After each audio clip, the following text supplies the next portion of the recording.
possible de prendre trop de médicaments? La réponse courte, c'est oui.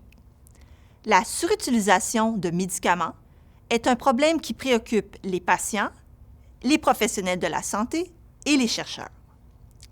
Plus on vieillit, plus on prend de médicaments. Au Québec, chez les personnes de 65 ans et plus, environ 3 personnes sur 4 ont au moins 5 médicaments différents à leur dossier. Une personne sur 3 en a au moins 10.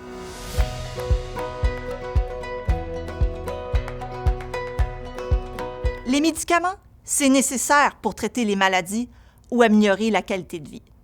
Par contre, prendre trop de médicaments, ou ce qu'on appelle la surcharge de médicaments, ça peut avoir des conséquences graves. Par exemple, ça peut augmenter notre risque de problèmes de mémoire, de chute, de fractures et même d'hospitalisation. La surcharge de médicaments, ça peut donc nuire à notre santé ainsi qu'à notre autonomie. Ce phénomène s'observe tout particulièrement chez les personnes plus âgées. Notre corps et le fonctionnement des organes changent en vieillissant. Cela fait que nous devenons plus sensibles aux effets des médicaments.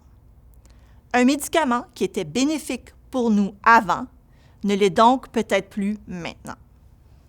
Il faut noter que les femmes et les personnes qui ont plusieurs maladies ont un plus grand risque de souffrir des effets néfastes causés par les médicaments.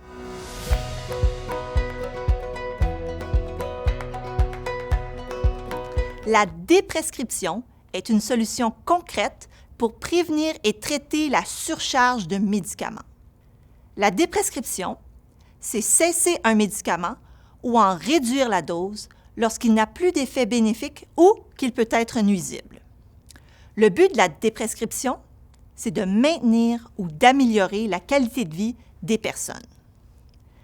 La déprescription se fait toujours en partenariat avec un professionnel de la santé. Certains médicaments sont particulièrement propices à la déprescription. Ce sont ceux qui sont reconnus comme étant des médicaments dits à risque chez les aînés. Cela veut dire qu'en général, leur risque d'effets néfastes dépasse leurs bénéfices. Les pilules pour dormir ou somnifères sont un exemple de médicaments dits à risque.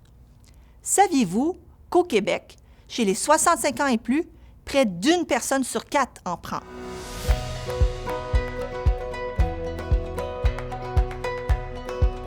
De façon régulière, effectuez une révision de vos médicaments ou de ceux d'un proche avec un professionnel de la santé, soit une pharmacienne, un médecin ou une infirmière.